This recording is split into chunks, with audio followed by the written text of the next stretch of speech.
Hey everybody, I'm Kent Davis, and today I'm going to tell you the differences between Panama and Costa Rica. So I've actually been living in Panama since 2007. I guess you could say I'm a little bit biased, but I love Costa Rica, and I've been there and actually thought about moving there before I moved to Panama. So back in 2005, I was looking at taking an international move. I was checking out mostly Latin America, specifically Venezuela and Costa Rica. So obviously I kind of dodged a bullet with Venezuela, and Costa Rica at the time, I feel like I had kind of missed the bus.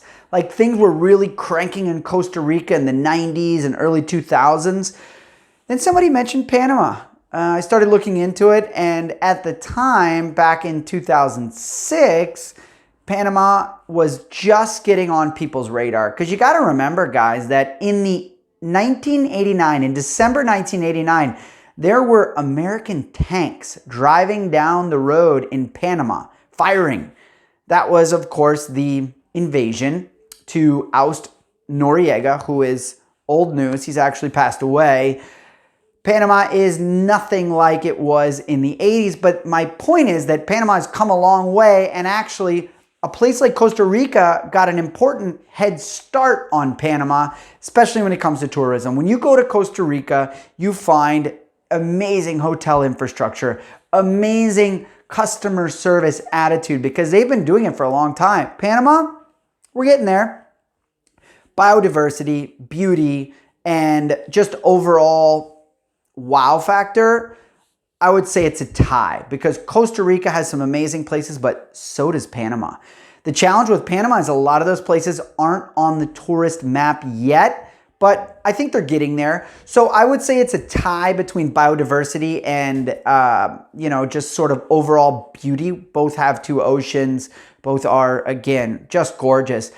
One of the factors that I think tips the scale in Panama, now this might not be interesting for you, but it's important for a lot of people, is our city. Panama City is cranking, about 1.5 million people, literally from all over the world. So very, very multicultural, great in terms of art, culture, fine dining, theater, live music, and just the hustle and bustle of a city. Now, and if you live a place like Perecí or Boquete or Coronado, you might actually hate the city and you say, no, thank you. But it's kind of nice to have it there. You've got specialists in terms of medicine. You've got just, again, a lot of things going on in the city that, quite frankly, I would say San Jose, which is the capital of Costa Rica, doesn't have. So I would say in that sense, Panama definitely tips the scales. Panama for the win there. Cost of living. Costa Rica is expensive. They are, I believe, on the colonial. I might have that currency wrong, but I think that's what it is. Last time I was there was about a year and a half ago. And man, I mean, Panama is not cheap by any means. You could compare it to maybe a city like Chicago. Not quite as expensive as Manhattan, but not as cheap as, say, Indianapolis. So, Costa Rica, on the other hand, I mean, everywhere you go, it's an exchange rate function, right? But they've got kind of a strong currency. So despite what the dollar might be doing at any one time, it's expensive. And that comes to real estate, food, just in general cost of living. So I would say Panama for the win there as well. Real estate prices, somewhat similar, but then you get the exchange rate. Cars, Panama are a lot cheaper.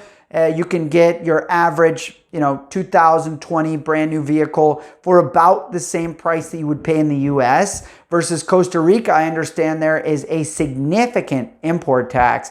And, on the cost of living and cost of services component, Costa Rica just enacted a sales tax that makes things a little tricky for lawyers who now have to put on an additional tax to what they had been charging previously. So that also got quite a bit more expensive in terms of transfer taxes, capital gains taxes, etc. I can tell you that Panama is about 5% on the tax side and anywhere from 4 to 8% on the commission side. So I don't know what Costa Rica is we can find out if anybody's curious. You can leave it in the comments and I'll get back to you. I'll just call my buddy in Costa Rica who sells real estate. He's a good guy to Costa Rica real estate. If you're decide on Costa Rica, give them a shout. But anyway, so what else can I tell you? Food. I mean, when you're in a country that's as multicultural as Panama, you can be up in the Colón Free Trade Zone and find Korean food.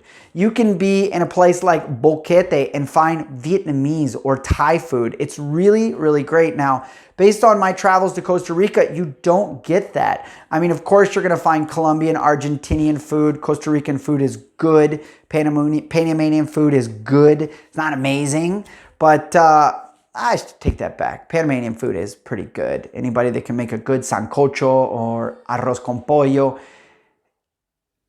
don't knock the Panamanian kitchen. That said, if you like your craft beers, your fine wines, and great multicultural cuisine, Panama's going to win again, and particularly Panama City compared to San Jose, and even Boquete for that matter, and to an extent, even our small town of Petití.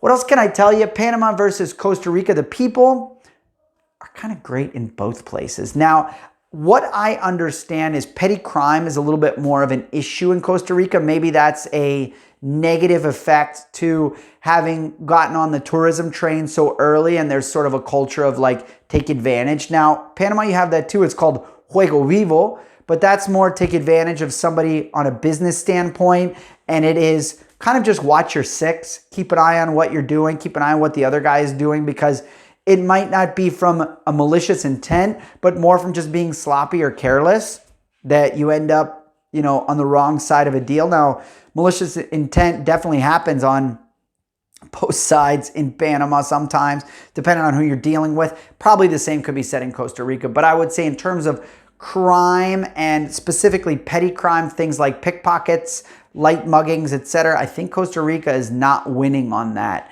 Panama, there are still a lot of places where you can leave your house unlocked, even your car unlocked. People aren't going to even bother to check it. So that's reassuring if you live in a place like Panama. We have great schools here as well. I don't know what schools are like in Costa Rica. I would imagine they've got some good international schools. Same for Panama. Public schools, not so great. Environmental stewardship, Costa Rica wins by a landslide. Now, that also makes things a little bit more expensive, a little bit more cumbersome in terms of starting a business, depending on what the business is, if it's related to anything manufacturing, etc. You've got a lot more red tape to deal with, but you know, depending on your political and business leanings, that's either a good or a bad thing.